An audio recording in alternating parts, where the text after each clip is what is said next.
नारायण नारायण नारायण नारायण नारायण।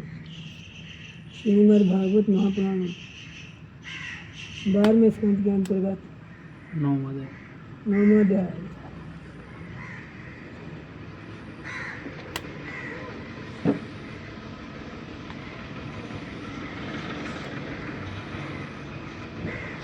जो आपने सुना मार्कंडेय नर नारायण की स्तुति की है। आखिर में कहा, हे पुरुषोत्तम, मैं आपकी वंदना करता हूँ। जहाँ छोड़ा था उसने। हरि ओम तत्सत। 9वां अध्याय। मार्कंडेय का माया दर्शन। सूत जी कहते हैं, जब ज्ञान संपन्न मार्कंडेय मुनि ने इस प्रकार स्तुति की, तब भगवान नर नारायण ने प्रसन्न होकर मार्कंडेय जी से कहा। भगवान नारायण ने कहा, सम्मान्य ब्रह्म ऋषि श्रोमणी, तुम चित्त की एकाग्रता, तपस्या, स्वाध्याय, संयम और मेरी अन्य भक्ति से सिद्ध हो गए हो। तुम्हारे इस आजीवन ब्रह्मचर्य व्रत की निष्ठा देखकर हम तुम पर बहुत ही प्रसन्न हुए हैं। तुम्हारा कल्याण हो। मैं समस्त वर देने वालों का स्वामी हूँ, इसलिए तुम अपना अभीष्ट वर मुझसे मांग लो। अभीष्ट का क्या मतलब?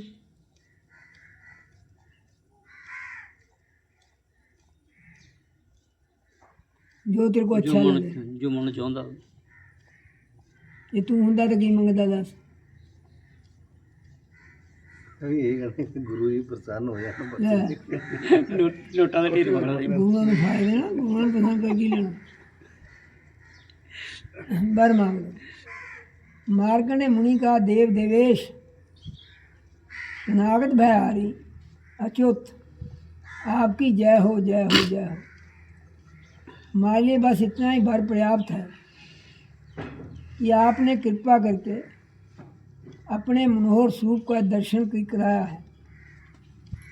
ब्रह्मा शंकरादि देवगण योग साधना के द्वारा एकाग्र हुए मन से ही आपके परम सुंदर चरण कमलों का दर्शन प्राप्त करके कृतार्थ हो गए हैं।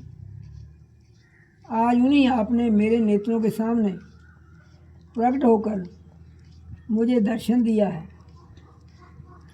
मुझे धन्य बनाया है। पवित्र कीर्ति महापुरुषों के आजा पवित्र कीर्ति महान भावों के शिरोमणि कमल नयन, फिर भी मैं आपकी आज्ञा के अनुसार मैं आपसे वर मांगता हूँ। मैं आपकी वह माया देखना चाहता हूँ जिससे मोहित होकर सभी लोग लोकपाल अद्वितीय वस्तु ब्रह्म में अनेकों प्रकार के विभेद देखने लगते हैं।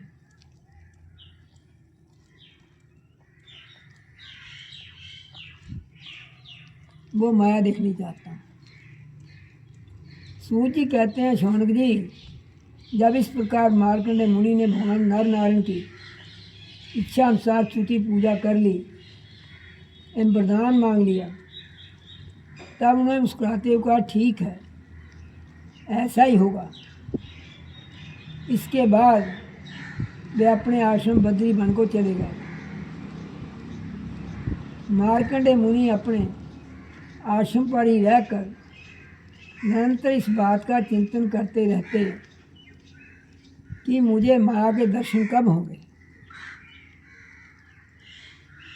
वे अग्नि, सूर्य, चंद्रमा, जल, पृथ्वी, वायु, आकाश एवं अंतःकरण में और तो क्या सर्वत्र भगवान का ही दर्शन करते हुए मानसिक वस्तुओं से उनका पूजन करते रहते।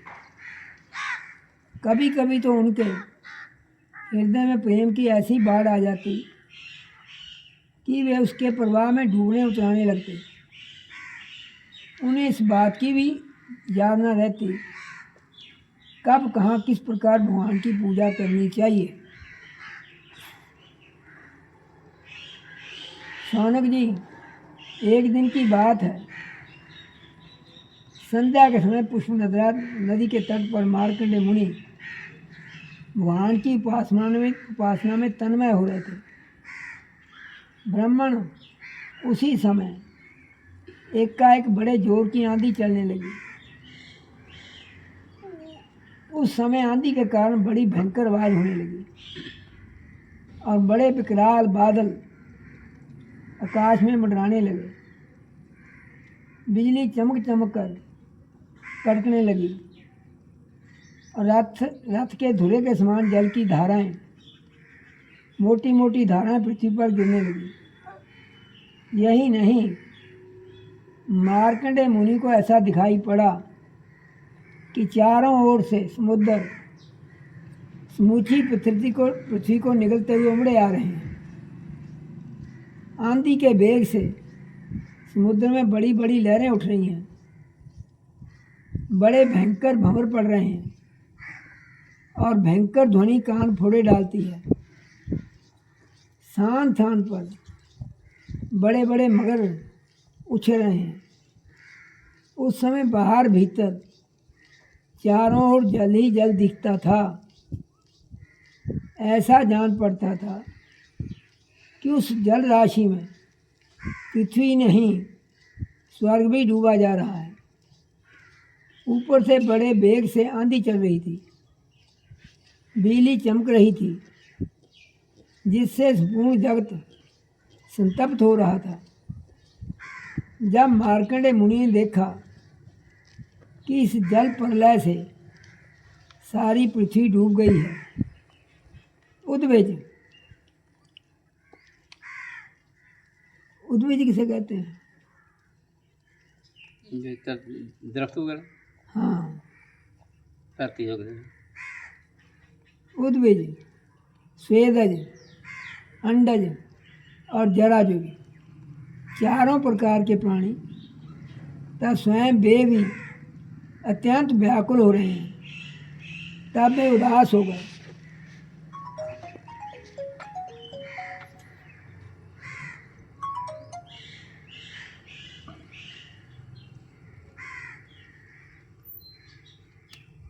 और साथ ही अत्यंत भयभीत भी हो गए। उनके सामने ही प्रलय समुद्र में भयंकर लहरें उठ रही थी। आंधी के वेग से जल राशि उछल रही थी।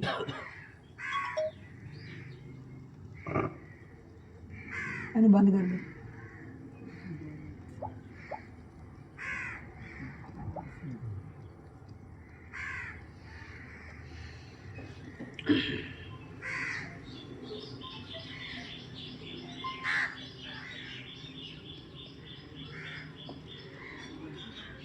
भयंकर लहरें उठ रही थी। आंधी के वेग से जल राशि उछल रही थी और प्रलय काल में बादल बरस बरस कर समुद्र को और भी भरते जा रहे थे। उन्हें देखा कि समुद्र ने दीप, वर्ष और पर्वतों के साथ सारी पृथ्वी डुबा दिया। पृथ्वी, अंतरिक्ष, स्वर्ग, ज्योतिर्मंडल, ग्रह, नक्षत्र एवं तारों का समूह और दिशाओं के साथ तीनों लोग जल में डूब गए। बस में एकमात्र महामुनि मार्कंडेय बच रहे थे। उस समय वे पागल और अंधे के समान जटा फैलाकर यहाँ से वहाँ से जहाँ भाग कर अपने प्राण बचाने की चेष्टा कर रहे थे। वे भूख प्यास से व्याकुल हो रहे थे। किसी और बड़े बड़े मगर तो किसी और बड़े बड़े तिमंगल मच्छ उन पर टूट पड़ते किसी ओर से हवा का झोंका आता तो किसी ओर से लहरों के थपेड़े उन्हें घायल कर देते। इस प्रकार इधर उधर भटकते भटकते वे अपार अज्ञानाधिकार में पड़ गए, बेहोश हो गए और इतने थक गए कि उन्हें पृथ्वी और आकाश का भी ज्ञान न रहा। वे कभी बड़े भारी भंवर में पड़ जाते, कभी तरल तरंगों की चोट से चंचल उठते, तो कभी जल जंतु आपस में एक दूसरे पर आक्रमण करते। तब ये अचानक ही उनके शिकार बन जाते। कहीं शोकग्रस्त हो जाते तो कहीं मोहग्रस्त, कभी दुख ही दुख के निमित्त आते तो कभी तनक सुख भी मिल जाता, कभी भयभीत होते, कभी मर जाते तो कभी तरह तरह के रोग उन्हें सताने लगते। इस प्रकार मार्कंडेय मुनि विष्णु भगवान की माया के चक्कर में मोहित हो रहे थे। उस प्रलय काल के समुद्र में भटकते भटकते उन्हें सैकड़ों हजारों ही नहीं, लाखों करोड़ों वर्ष बीत गए। शौनक जी, मार्कंडेय मुनि इस प्रकार प्रलय के जल में बहुत समय तक भटकते रहे। एक बार उन्हें पृथ्वी के एक टीले पर एक छोटा सा बरगद का पेड़ देखा। उसमें हरे हरे पत्ते और लाल लाल फल शोभायमान हो रहे थे। बरगद के पेड़ में ईशान कोण पर एक डाल थी। उसमें एक पत्तों का दोना सा बन गया था। उसी पर एक बड़ा ही सुंदर नन्हा सा शिशु लेट रहा था। उसके शीर से ऐसी उज्जवल छटा छिटक रही थी जिससे आसपास का अंधेरा दूर हो रहा था। वह शिशु मरकत मणि के समान सांवला सांवला था। मुख कमल पर सारा सौंदर्य फूटा पड़ता था।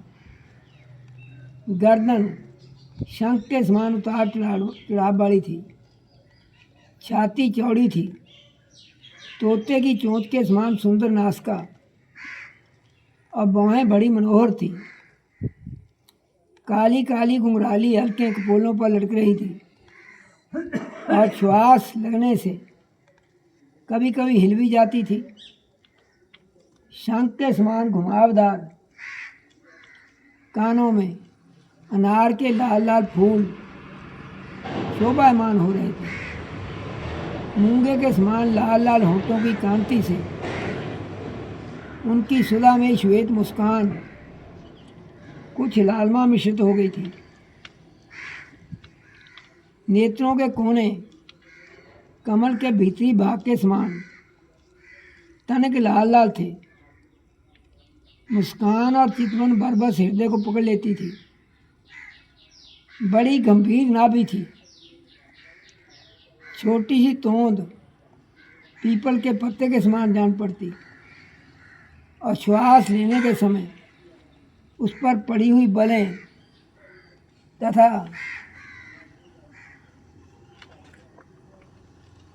नाभि भी हिल जाया करती थी। नन्हे हाथों में बड़ी सुंदर सुंदर उंगलियां थी। वह शिशु अपने दोनों कर कमलों से एक चरण कमल को मुख में डालकर चूस रहा था। मार्कंडेय मुनि यह दिव्य दृश्य देखकर अत्यंत विस्मित हो गए। शौनक जी, उस दिव्य शिशु को देखते ही मार्कंडेय मुनि की सारी थकावट जाती रही। नंद से उनके हृदय कमल और नेत्र कमल खिल गए। शीर पुलकित हो गया। उस नन्हे से शिशु के इस अद्भुत भाव को देखकर उनके मन में तरह तरह की शंकाएं, ये कौन है इत्यादि आने लगी और वे उस शिशु से ये बातें पूछने के लिए उसके सामने सरक गए। अभी मार्कंडेय पहुंच भी ना पाए थे कि उस शिशु के श्वास के साथ उसके शरीर के भीतर उसी प्रकार घुस गए जैसे वह मच्छर किसी के पेट में चला जाए। उस शिशु के पेट में जाकर उन्होंने सब वही सृष्टि देखी जैसी प्रलय के पहले उन्होंने देखी थी। वे वह सब विचित्र दृश्य देखकर आश्चर्यचकित हो गए। वे मोहवश कुछ सोच विचार भी न कर सके। उन्हें उस शिशु के उदर में आकाश, अंतरिक्ष, ज्योतिर्मंडल, पर्वत, समुद्र, द्वीप, वर्ष, दिशाएं, देवता, दैत्य, वन, देश, नदियाँ, नगर, खाने, किसानों के गांव, अहीरों की बस्तियाँ, आश्रम, वर्ण, उनके आचार व्यवहार, काल आदि सब कुछ देखा। केवल इतना ही नहीं, जिन देशों, वस्तुओं और कालों के द्वारा जगत का व्यवहार संपन्न होता है, वह सब कुछ वहाँ विद्यमान था। कहाँ तक कहें, यह संपूर्ण विश्व ना होने पर भी वहाँ सत्य के समान प्रतीत होते देखा। हिमालय पर्वत, वही पुष्पभद्रा नदी, उसके तट पर अपना आश्रम और वहाँ रहने वाले ऋषियों को भी मार्कंडेय जी ने प्रत्यक्ष ही देखा।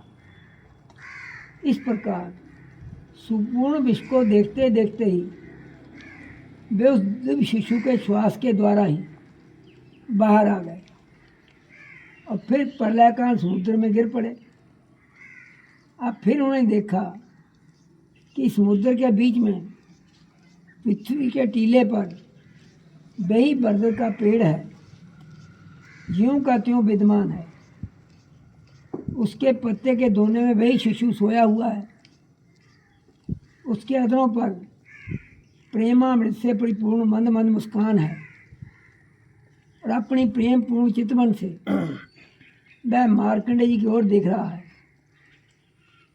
अब मार्कंडेय मुनि इंद्रियातीत भगवान को, जो शिशु के रूप में पीड़ा कर रहे थे और नेत्रों के मार्ग से पहले ही हृदय में विराजमान हो चुके थे, उल्लंघन करने के लिए बड़े श्रम और कठिनाई से आगे बढ़े। परंतु शौनक जी, भगवान केवल योगियों के ही नहीं, स्वयं योग के भी स्वामी हैं और सबके हृदय में छिपे रहने वाले हैं। अभी मार्कंडेय मुनि उनके पास पहुंच भी न पाए थे कि वे तुरंत अंतर्ध्यान हो गए। ठीक वैसे ही जैसे अभागे और असमर्थ पुरुषों के परिश्रम का पता नहीं चलता और वह फल दिए बिना ही क्या हो गया। शौनक जी, उस शिशु के अंतर्ध्यान होते ही वह बरगद का वृक्ष और प्रलयकालीन दृश्य एवं जल भी तत्काल लीन हो गया और मार्कंडेय मुनि ने देखा कि मैं तो पहले के समान ही अपने आश्रम में बैठा हुआ हूँ। नियम कर रहे थे ना, 10वां अध्याय, मार्कंडेय जी को भगवान शंकर का वरदान। सूत जी कहते हैं, शौनकादि ऋषियों, मार्कंडेय मुनि ने इस प्रकार नारायण नमित योग माया वैभव का अनुभव किया। अब यह निश्चय करके कि इस माया से मुक्त होने के लिए मायापति भगवान की शरण ही एकमात्र उपाय है, उन्हीं की शरण में स्थित हो गए। मार्कंडेय मन ही मन में कहा, मार्कंडेय जी ने मन ही मन कहा, प्रभु, आपकी माया वास्तव में प्रतीति मात्र होने पर भी सत्य ज्ञान के समान प्रकाशित होती है। और बड़े बड़े विद्वान भी उसके खेलों में मोहित हो जाते हैं। आपके श्री कमल ही शरणागतों को सब प्रकार से अभय दान करते हैं, इसलिए मैंने उन्हीं की शरण ग्रहण की है।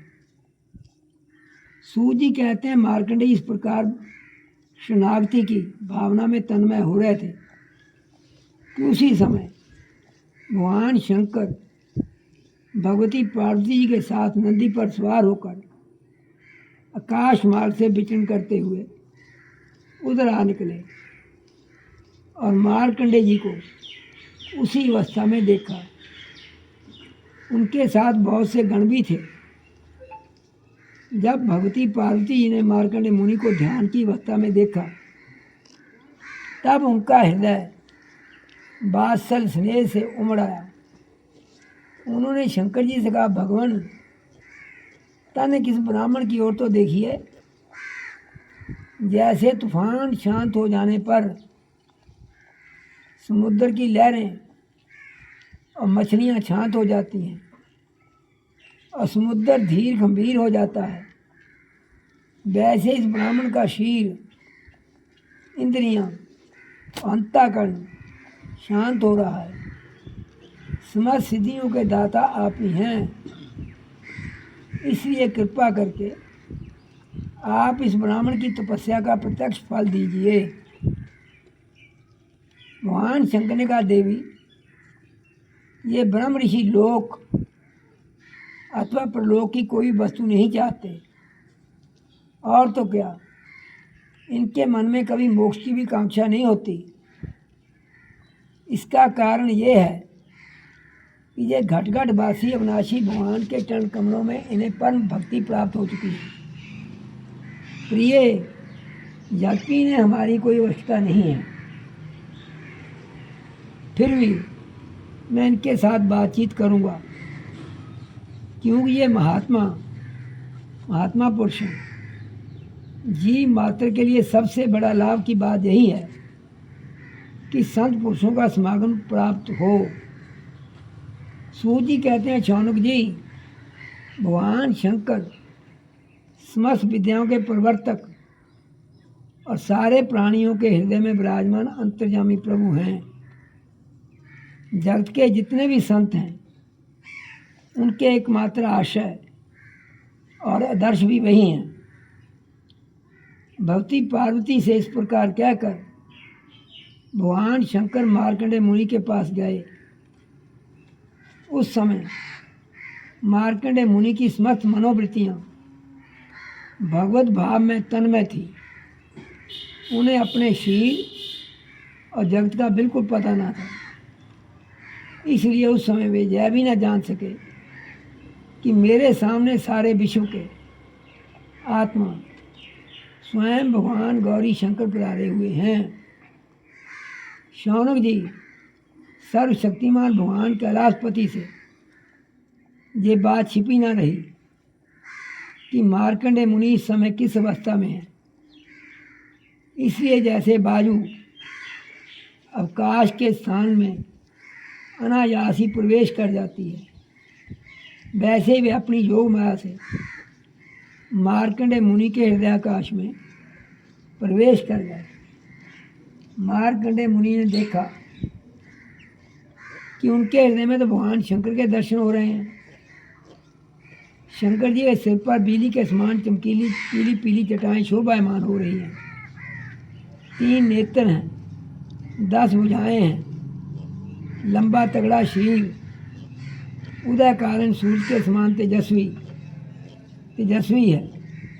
शीत पर बागंबर धारण किए हुए हैं, हाथों में शूल, खटमांग, ढाल, रुद्राक्षमाला, डमरू, खप्पर, तलवार और धनुष लिए हुए हैं। मार्कंडेय मुनि अपने हृदय में अकस्मात भगवान शंकर का यह रूप देखकर विस्मित हो गए। ये क्या है, कहाँ से आया है? इस प्रकार की वृत्तियों का उदय हो जाने से उन्होंने अपनी समाधि खोल दी। जब उन्होंने आंखें खोली तब देखा कि तीनों लोकों के एकमात्र गुरु भगवान शंकर श्री पार्वती जी तो अपने गणों के साथ पधारे हुए हैं। उन्होंने उनके चरणों में माथा टेककर प्रणाम किया। तदनंतर मार्कंडेय मुनि ने स्वागत, आसन, पाद्य, अर्घ, गंध, पुष्पमाला, धूप और दीप आदि उपचारों से भगवान शंकर, भगवती पार्वती और उनके गणों की पूजा की। इसके पश्चात मार्कंडेय मुनि उनसे कहने लगे,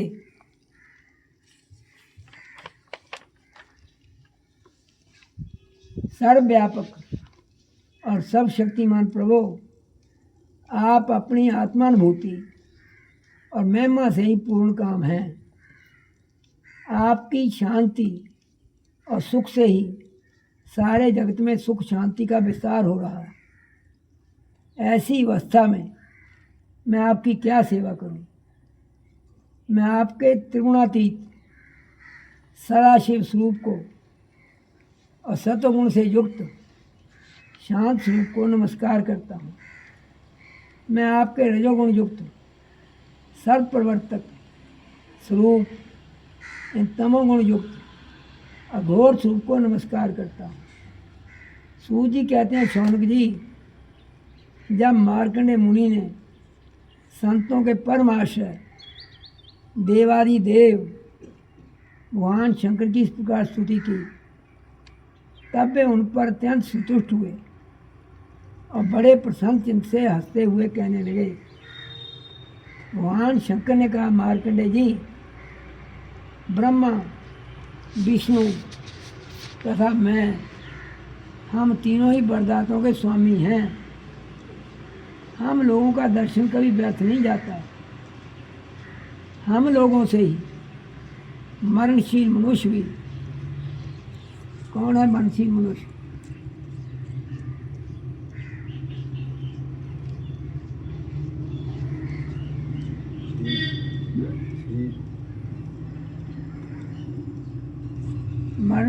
मरणशील मनुष्य सारे ही हैं, कलाशील नहीं। जी मानशील है। मरणशील मनुष्य यानी देर तू लाती।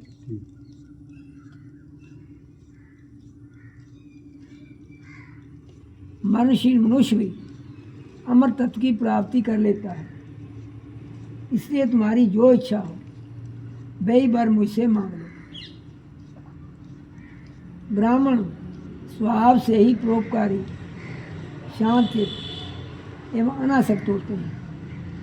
वे किसी के साथ बैर भाव नहीं रखते और समदर्शी होने पर भी प्राणियों का कष्ट देखकर उसके निवारण के लिए पूरे हृदय से जुड़ जाते हैं। उनकी सबसे बड़ी विशेषता तो यह होती है कि वे हमारे अन्य प्रेमी एवं भक्त होते हैं। सारे लोक और लोकपाल ऐसे ब्राह्मणों की वंदना, पूजा और उपासना किया करते हैं। केवल वे ही क्यों, मैं, भगवान ब्रह्मा तथा स्वयं साक्षात ईश्वर विष्णु भी उनकी सेवा में शरण रहते हैं। ऐसे शांत महापुरुष मुझ में, विष्णु भगवान में, ब्रह्मा में, अपने में और सब जीवों में अणुमात्र भेद नहीं देखते। सदा सर्वदा, सर्वत्र और सर्वथा एक रस आत्मा का ही दर्शन करते हैं। इसलिए हम तुम्हारे जैसे महात्माओं की स्तुति और सेवा करते हैं।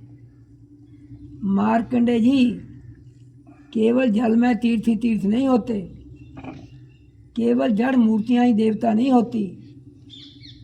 सबसे बड़े तीर्थ और देवता तो तुम्हारे जैसे संत हैं, क्योंकि वे तीर्थ और देवता बहुत दिनों में पवित्र करते हैं, परंतु तुम लोग दर्शन मात्र से पवित्र कर देते हो। हम लोग तो ब्राह्मणों को ही नमस्कार करते हैं, क्योंकि वे चित्त की एकाग्रता, तपस्या, स्वाध्याय, धारणा, ध्यान और समाधि के द्वारा हमारे वेदमय शरीर को धारण करते हैं। मार्कंडेयी बड़े बड़े महापापी और अंत्याजी भी तुम्हारे जैसे महापुरुषों के कीर्तन श्रवण और दर्शन से शुद्ध हो जाते हैं। फिर वे तुम लोगों के से संभाषण और सहवास आदि से शुद्ध हो जाएं, इसमें तो कहना ही क्या है। सूजी कहते हैं शौनकादि ऋषियों, चंद्रभूषण। चंद्रभूषण किसे कहते हैं? चंद्रमा है भूषण जिसका। शंकर भगवान। चंद्रभूषण भगवान शंकर की एक एक बात धर्म के गुप्ततम रहस्य परिपूर्ण थी। उसके एक एक अक्षर में अमृत का समुद्र भरा हुआ था। मार्कंडेय मुनि अपने कानों के द्वारा पूरी तन्मयता के साथ उसका पान करते रहे, परंतु उन्हें तृप्ति ना हुई। वे चिरकाल तक विष्णु भगवान की माया से भटक चुके थे और बहुत थके हुए भी थे। भगवान शिव की कल्याणी वाणी का अमृत पान करने से उनके सारे क्लेश नष्ट हो गए। उन्होंने भगवान शंकर से इस प्रकार कहा, मार्कंडेय ने कहा, सचमुच सर्वशक्तिमान भगवान की यह लीला सभी प्राणियों की समझ से परे की है। भला देखो तो सही, ये सारे जगत के स्वामी होकर भी अपने अधीन रहने वाले मेरे जैसे जीवों की वंदना और स्तुति करते हैं। धर्म के प्रवचनकार प्रायः प्राणियों को धर्म का रहस्य और स्वरूप समझाने के लिए उसका आचरण और अनुमोदन करते हैं। ता कोई धर्म का आचरण करता है तो उसकी प्रशंसा भी करते हैं। जैसे जादूगर खेल दिखाता है, उन खेलों से उसके प्रभाव में कोई अंतर नहीं पड़ता, वैसे ही आप अपनी सबजन मोहनी माया की वृत्तियों को स्वीकार करके किसी की वंदना करते हैं, किसी की स्तुति आदि करते हैं, तो केवल इस काम के द्वारा आपकी महिमा में कोई त्रुटि नहीं आती।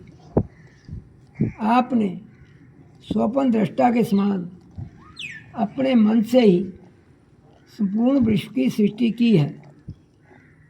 इसमें स्वयं प्रवेश करके कर्ता ना होने पर भी कर्म करने वाले गुणों के द्वारा कर्ता के समान प्रतीत होते हैं। भगवान आप त्रिगुण स्वरूप होने पर भी उनके परे उनकी आत्मा के रूप में स्थित हैं। आप ही समस्त ज्ञान के मूल हैं, केवल अद्वितीय ब्रह्म स्वरूप हैं। मैं आपको नमस्कार करता हूँ। अनंत आपके श्रेष्ठ दर्शन से बढ़कर ऐसी और कौन सी वस्तु है जिसे मैं वरदान के रूप में मांगूं।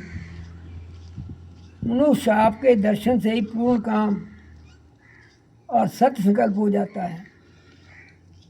आप स्वयं तो पूर्ण हैं ही, अपने भक्तों की भी समस्त कामनाओं को पूर्ण करने वाले हैं। इसलिए मैं आपका दर्शन प्राप्त कर लेने पर भी एक बार और मांगता हूँ। वह यह है कि भगवान में, उनके शरणागत भक्तों में और आप में मेरी अविचल भक्ति सदा सर्वदा बनी रहे। सूजी कहते हैं, शौनक जी, जब मार्कंडेय मुनि ने समुद्र वाणी से इस प्रकार भगवान शंकर की स्तुति और पूजा की,